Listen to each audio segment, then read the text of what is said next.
So hello everyone, welcome back to the PYQ series of JEE Mains। तो हम discuss कर रहे हैं मोशन इन स्ट्रेट लाइन। तो चलिए शुरू करते हैं बिना किसी देरी के। तो फर्स्ट क्वेश्चन जो हमारे पास यहाँ पर है वो 24 जनवरी 2023 का है, इवनिंग शिफ्ट का। अच्छा, शुरू करने से पहले एक चीज़ और, अपनी ये जो सीरीज हमारी चल रही है इसे अपने फ्रेंड सर्कल में जितना ज़्यादा हो सकता है शेयर करो, ठीक है, ताकि ज़्यादा से ज़्यादा बच्चों को इस सीरीज के बारे में पता चल सके और ज़्यादा से ज़्यादा बच्चे इस सीरीज की एडवांटेज जो है वो ले पाए। तो क्वेश्चन क्या कह रहा है? The velocity time graph of a body moving in a straight line is shown. अब ग्राफ का है, ग्राफ मैंने यहाँ पे बना रखा है। तो ये ग्राफ हमें गिवन है, एक बॉडी इस तरह से मूव कर रही है, वेलोसिटी टाइम का एक ग्राफ है। क्वेश्चन में क्या बोल रखा है? The ratio of displacement to distance travelled by the body in time 0 to 10 second.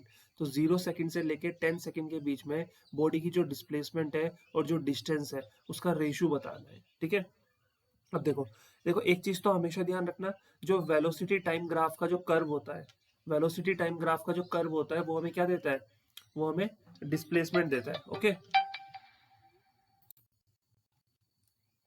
सो मैं बोल रहा हूँ कि ये जो डिस्प्लेसमेंट वेलोसिटी टाइम ग्राफ है, तो जो एरिया होता है वेलोसिटी टाइम ग्राफ के बीच में, वो क्या देता है हमको?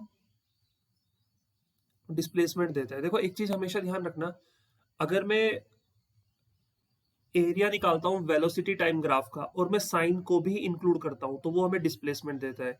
और अगर मैं एरिया निकाल रहा हूँ वेलोसिटी टाइम ग्राफ का लेकिन मैं सिर्फ मैग्नीट्यूड ले रहा हूँ तो वो हमें डिस्टेंस देता है। तो अगर मेरे को किसी वीटी ग्राफ के लिए, देखो मैं यहाँ पे लिख देता हूँ कि जो डिस्प्लेसमेंट होती है हमारी, डिस्प्लेसमेंट हमारी होती है, तो डिस्प्लेसमेंट जो होती है वो किसके बराबर आती है? Area under VT graph. VT graph, graph या फिर कर्व लिख सकते हो, ठीक है। कंसीडरिंग साइन ऑल्सो, साइन को भी कंसीडर करना है, वो हमारी डिस्प्लेसमेंट होती है। कंसीडरिंग साइन ऑल्सो, अभी समझाता हूँ साइन कैसे।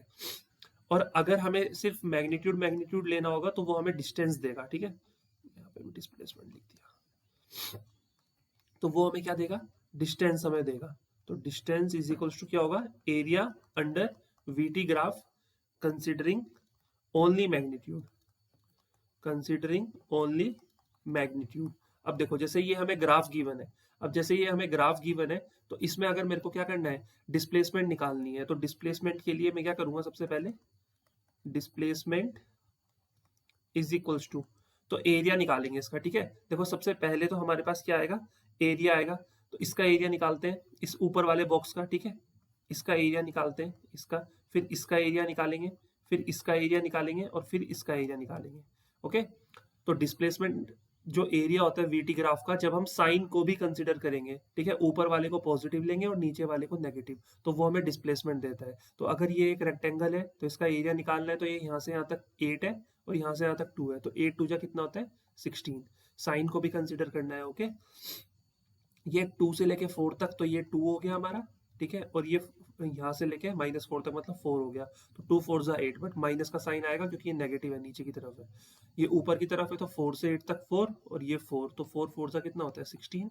और ये नीचे की तरफ है तो 8 से लेके ये 10 तक 2 और ये 4, तो 2 4 जा 8, तो -8 हो जाएगा। तो 16 + 16 कितना होता है? 32। और 32 - 16 कितना होता है? 16। तो डिस्प्लेसमेंट तो हमारी आ गई 16 मीटर। ओके, अब डिस्टेंस निकालते हैं, बट मैंने कहा है डिस्टेंस निकालने के लिए हमेशा ध्यान रखना है हमको सिर्फ मैग्नीट्यूड लेना होता है। तो ऊपर वाले का भी एरिया का मैग्नीट्यूड 8 2 जा 16 प्लस इसका भी मैग्नीट्यूड, इसका भी मैग्नीट्यूड और इसका भी मैग्नीट्यूड, तो ये हमारा कितना हो जाएगा? 48 मीटर हो जाएगा। तो अगर हमें इनका रेशियो बताना है डिस्प्लेसमेंट टू डिस्टेंस का, तो 16 3 जा कितना होता है? 48। तो 1:3 का जो आएगा हमारा रेशियो आ जाएगा। तो कौन सा ऑप्शन हो गया हमारा correct? Option number B will be our correct answer. तो इस तरह से हम कर सकते हैं। चलिए नेक्स्ट क्वेश्चन पे चलते हैं। नेक्स्ट क्वेश्चन हमारा 29 जुलाई 2022 इवनिंग शिफ्ट का एक क्वेश्चन है। क्वेश्चन में क्या बोल रखा है? A juggler throws ball vertically upward with the initial velocity in air. तो एक जगलर है, ठीक है, वो एक बॉल को ऊपर की तरफ फेंक रहा है वर्टिकली अपवर्ड एक इनिशियल वेलोसिटी के साथ, ठीक है, कुछ ना कुछ होगी। When the first ball reaches its highest position, तो जब उसने पहली बॉल को फेंका और जब वो पहली बॉल जो है वो अपनी जितनी भी उसकी हाईएस्ट पोजीशन पे जा सकती थी वहां पे जब वो पहुंची तो उसने एक और बॉल को फेंक दिया, ठीक है। और ऐसे ही वो 1 सेकंड में n बॉल्स को फेंक रहा है। Okay, assuming the juggler throws n ball पर सेकेंड। तो ये बताओ कि जो बॉल की मैक्सिमम हाइट है वो कितनी हो सकती है। तो देखो सबसे पहले तो यही मान के चलो कि जो जगलर है, जगलर थ्रोज कितनी बॉल बोला है, n बॉल्स, ठीक है, n बॉल्स पर सेकेंड। जगलर जो है वो n बॉल्स फेंक रहा है पर सेकेंड। तो एक बात बताओ कि कितने कितने इंटरवल्स पे वो बॉल को फेंक रहा है, कितने कितने के इंटरवल्स पे वो बॉल को थ्रो कर रहा है। अब मान लो मैं आपको बोल रहा हूँ कि 1 सेकंड में आप 10 बॉल्स को फेंक रहे हो, तो आपकी बॉल्स के बीच का इंटरवल कितना हो जाएगा, 1/10 सेकेंड। तो यहाँ पे 1/n सेकेंड हो जाएगा। ओके, तो 1/n सेकेंड में वो क्या कर रहा है, इतने गैप में वो बॉल को फेंक रहा है। ओके, इतना समझ में आया ना। अब देखो एक चीज ऐसे समझनी है कि अगर हम फर्स्ट बॉल की बात करते हैं तो यहाँ पे मैं फर्स्ट बॉल का केस लूंगा। तो जब उसने फर्स्ट बॉल को फेंका, तो उसने फर्स्ट बॉल को फेंका तो उसकी जो वेलोसिटी थी u1, वो तो हमारा u हो गया, ठीक है, v1। अब v1 क्या है, final velocity of first ball, और मैक्सिमम हाइट पे फाइनल वेलोसिटी कितनी होती है, 0।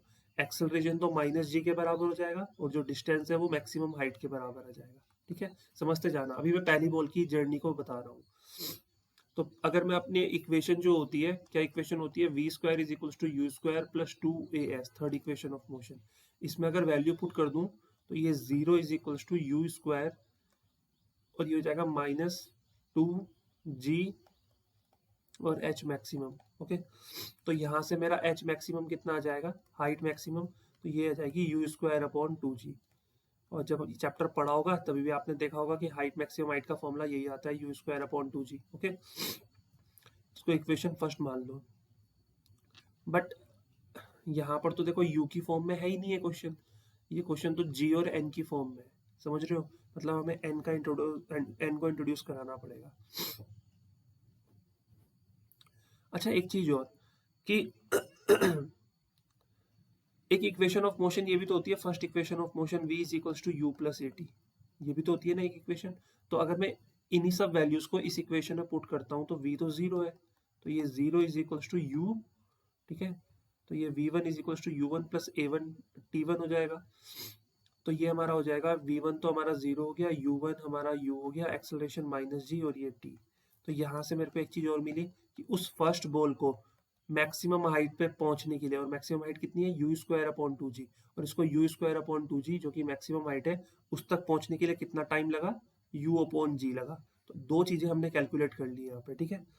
अब बस देखते जाओ। तो पहली बॉल को मैक्सिमम हाइट पे जाने के लिए कितना टाइम लगता है, u अपॉन g टाइम लग रहा है।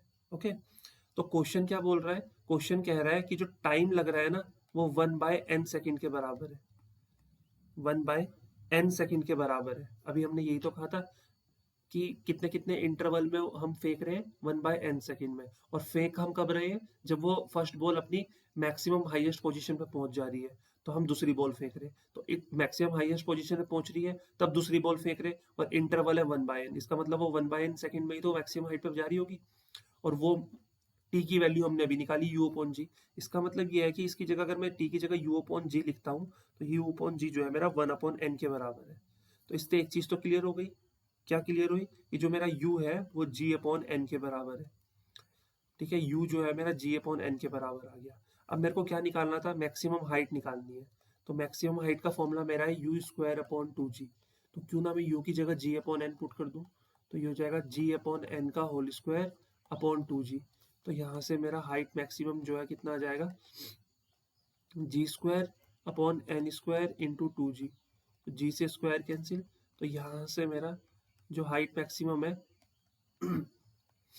वो कितनी आ जाएगी, जी upon 2n square.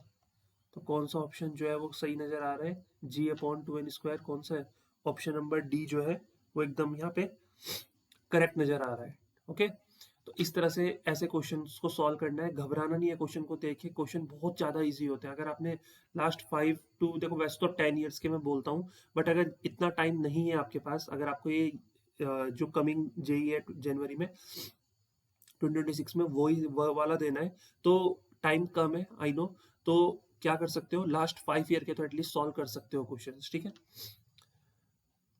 Next question देखो, 29 जुलाई 2022 इवनिंग शिफ्ट का एक क्वेश्चन है।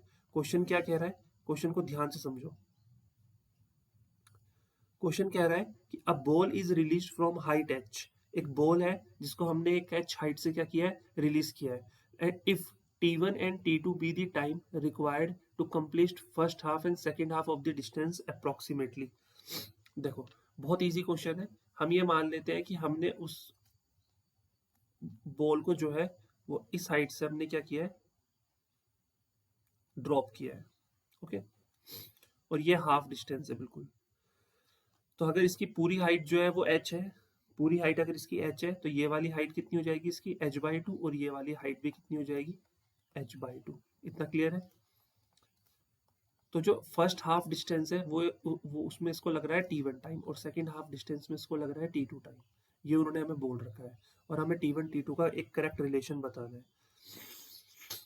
देखो यहाँ पे बोल रखा है a ball is released from height h, अगर ये पूरा h है तो रिलीज कर रहे, रिलीज करने का मतलब है u तो हमारा जीरो होगा। जब हम थ्रो करते हैं वर्टिकली डाउनवर्ड तो u जीरो नहीं होता, बट जब रिलीज करते हैं, ड्रॉप करते हैं, तो u जीरो हो जाता है हमारा। ठीक है, तो इतनी कहानी हमें दे रखी है, T1 T2 का रिलेशन बताना है। तो हम क्या करेंगे, सबसे पहले हम यहाँ पर स्टार्टिंग का जो फर्स्ट हाफ है उसकी बात करते हैं। ठीक है, तो for first case, first case का मतलब है कि जो फर्स्ट हाफ डिस्टेंस वो बॉल ट्रेवल कर रही है उसकी मैं बात कर रहा हूँ। तो फर्स्ट केस की अगर मैं बात करूँ तो फॉर्मूला होता है हमारा, एक इक्वेशन ऑफ मोशन होती है S is equals to U T plus half A T square, second equation of motion.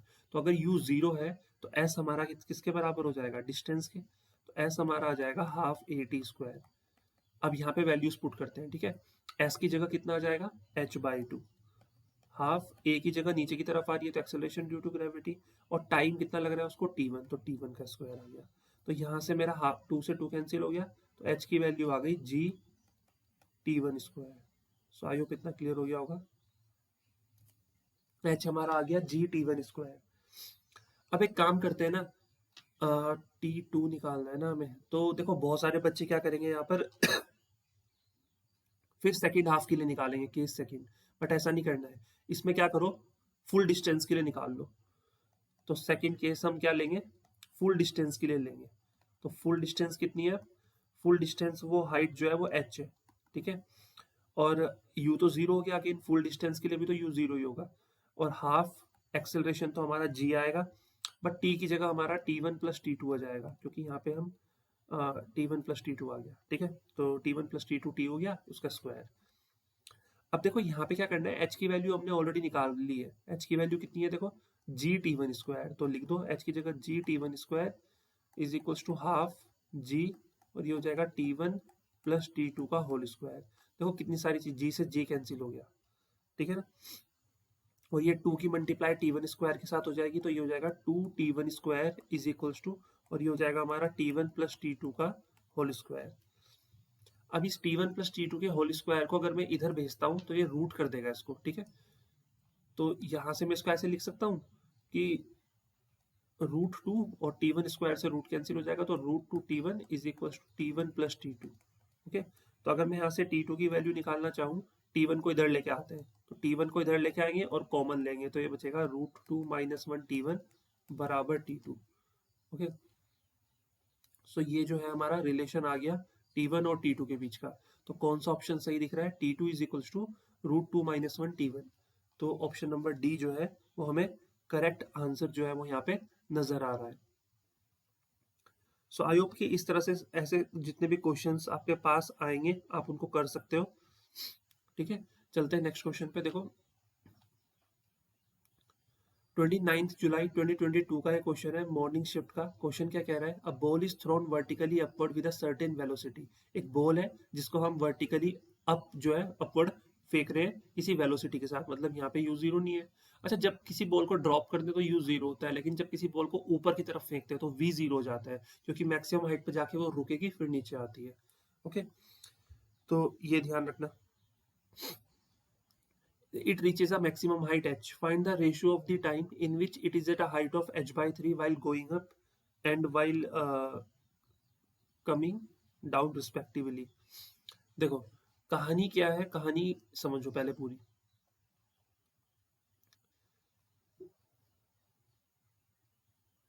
कहानी कुछ इस तरह से यहां से मैंने क्या किया है, बॉल को ऊपर की तरफ फेंका है और ये उसकी मैक्सिमम हाइट है एच, ठीक है। अब ये जब h/3 पे है हाइट पे, तो ये मान लेते हैं h/3 हाइट है, ये h/3 हाइट है, ठीक है। तो जब ये बॉल ऊपर जाएगी तब भी वो इस पॉइंट को क्रॉस करेगी, और जब नीचे आएगी तब भी वो इस पॉइंट को क्रॉस करेगी। तो टाइम बताना है, जब वो जाते टाइम इस h/3 हाइट पे होगी तो टाइम कितना होगा, और जब आते टाइम इस हाइट इतनी हाइट पे होगी तो टाइम कितना होगा, उसका रेशो बताना है हमें। समझ रहे हो? तो सबसे पहले तो देखो, ये हम यहाँ पे एक चीज हम ये बोल सकते हैं,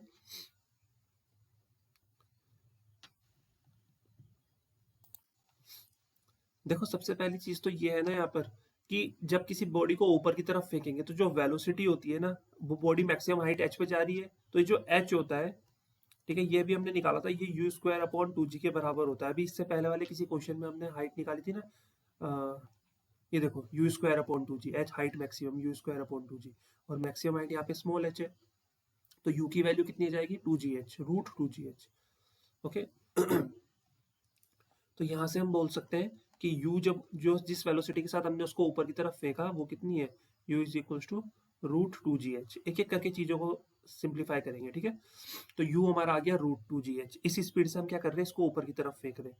अब पहला केस लो कि जब ये बॉल ऊपर की तरफ जा रही है और ये h/3 हाइट पे पहुंचेगी, तो यहां तक की जर्नी के लिए अगर हम इक्वेशन ऑफ मोशन लगाते हैं, तो इक्वेशन क्या होती है, s is equal to U T plus half A T square. अब समझना ध्यान से, ठीक है।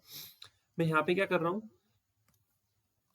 s की जगह मैं लिख रहा हूँ h/3, u कितना है, √2gh, और इंटू टी, ठीक है, और प्लस हाफ, अब a की जगह आएगा -g, क्योंकि अगेंस्ट द ग्रेविटी जा रही है ऊपर की तरफ, और ये टी स्क्वायर आ गया हमारा एज इट इज। सो कितना क्लियर हो गया होगा। अब अगर मैं इसको थोड़ा सा रीअरेंज करता हूँ, इस इक्वेशन को, इन दोनों टर्म्स को मैं इधर की तरफ लेके आता हूँ, तो पहले मैं इसको लिख सकता हूँ, इसको मैं ऐसे लिख सकता हूँ, ये माइनस का GT² / 2 है, तो ये बन जाएगा प्लस का g/2 इंटू टी स्क्वायर, और ये प्लस का √2gh t है, तो माइनस का √2gh इंटू टी हो जाएगा, और ये प्लस का h/3 तो यहाँ पर है ही, इज इक्वल्स टू 0। तो अगर मैं इसे इक्वेशन को ध्यान से देखूं, तो ये इक्वेशन जो है क्वाड्रेटिक इक्वेशन है, देखो टी स्क्वायर है, यहाँ पे टी है, तो ax² + bx + c की फॉर्म में इक्वेशन नजर आ रही है। अब अगर मैं इसके रूट्स निकालूंगा, तो इसके जो रूट्स होंगे वो मेरे क्या होंगे, क्योंकि वेरिएबल यहाँ पर t है, तो इसके जो रूट्स होंगे वो t1 और t2 होंगे, ठीक है। अब श्रीधराचार्य फॉर्मूला से हम रूट्स निकाल सकते हैं। श्रीधराचार्य फॉर्मूला क्या होता है हमारा, -b, देखो फॉर्मूला ध्यान रखना, Sridharacharya -b plus minus under root, ठीक है, b² -4ac/2a, ये होता है। अब देखो t1 अगर मैं लिखता हूँ, तो t1 कितना आएगा, माइनस b², तो b² कितना है, सॉरी माइनस बी, तो माइनस ये बी ऑलरेडी यहाँ पे माइनस का है, तो माइनस माइनस प्लस हो जाएगा, तो ये आ जाएगा बी की जगह √2gh। फिर एक बार हम प्लस लिखेंगे तो t1 में हम प्लस साइन ले लेते हैं, फिर अंडर रूट b², तो b² में हमारा ये 2gh हो जाएगा सिंपल, -4ac, अब a हमारा g/2 है, c हमारा h/3 है, तो 2 से तो 2 2 4, और ये 2/3 आएगा, तो 2gh/3 आ जाएगा ये। ओके, अपॉन में 2a आएगा, बट मैं लिख नहीं रहा हूँ, क्यों नहीं लिख रहा हूँ, इसका एक रीजन है, क्योंकि जो t2 है विद नेगेटिव साइन, तो इसके भी अपॉन में 2a आएगा, तो वो कैंसिल आउट हो जाएंगे, ठीक है। तो यहाँ पे आएगा -b, तो -b तो हमारा इतना ही है, √2gh, बट यहाँ पे माइनस का साइन आ जाएगा, क्योंकि एक बार प्लस लेते हैं एक बार माइनस, तो t2 वाला माइनस ले लिया हमने, और अंडर रूट b² तो 2gh है, और 4ac भी उतना ही है, 2gh/3। अब हमें इसको बस कुछ नहीं करना है, सॉल्व करना है, और सॉल्व करके यहाँ पे हमारा आंसर आ जाएगा, ठीक है। देखो अगर इसको मैं सिंपल तरीके से सॉल्व करना सिखाऊं ना, तो √gh यहाँ से कॉमन आएगा ऊपर से, ठीक है, और यहाँ से भी √gh कॉमन आएगा, तो कैंसिल आउट हो जाएगा, तो यहाँ पे बचेगा √2, और प्लस का बचेगा 2/√3, और यहाँ पर हमारा बचेगा √2 और -2/√3। इसको अगर हम सॉल्व करते हैं तो ये कितना हो जाएगा, इससे अगर हम कैंसिल आउट करते हैं इसको, तो आई थिंक रूट ऑप्शन से पता चल जाएगा कौन सा आ रहा होगा आंसर, √3 + √2 वाला ऑप्शन ही नहीं है यहाँ पे।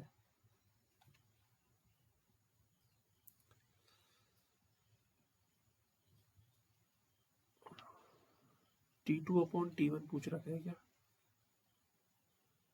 देखो यहाँ पर तो देख के लग रहा है कि ऑप्शन नंबर बी हमारा करेक्ट आंसर आएगा। ऑप्शन नंबर बी हमारा कितना जाएगा, √3 प्लस √2 अपॉन √3 माइनस √2, ये हमारा आंसर आएगा। ठीक है, तो हो सकता है ऑप्शन में शायद ये थोड़ा सा मिस्टेक दे रखी हो, प्लस ऊपर आएगा माइनस नीचे, बट टर्म्स तो ये वाली बनेगी और ये इसका ऑफिशियल आंसर की मैं जब भी इसका पेपर हुआ था मेरे को ऐसा ध्यान है कि इसका आंसर यही है। ठीक है, तो इस तरह से हम जो है क्वेश्चन कर सकते हैं मोशन एंड स्ट्रेट लाइन के। जितने भी क्वेश्चन पूछे गए हैं जेई में, ऐसा कोई बहुत रॉकेट साइंस नहीं पूछ ली है, बहुत इजी क्वेश्चन है। अगर आप ये पीवाईक्यू की प्रैक्टिस करते रहोगे, अपने सब्जेक्ट पे कमांड रखोगे, अपने नोट्स को प्रॉपर रिवाइज करते रहोगे, तो बहुत फ्लाइंग क्लास आने वाला है। और अगर वीडियो अच्छी लगी तो प्लीज़ अपने फ्रेंड सर्कल में भी इसको शेयर करना, ताकि ज़्यादा से ज़्यादा बच्चे इस सीरीज़ का फ़ायदा उठा सके और इस सीरीज़ के साथ जुड़ सके।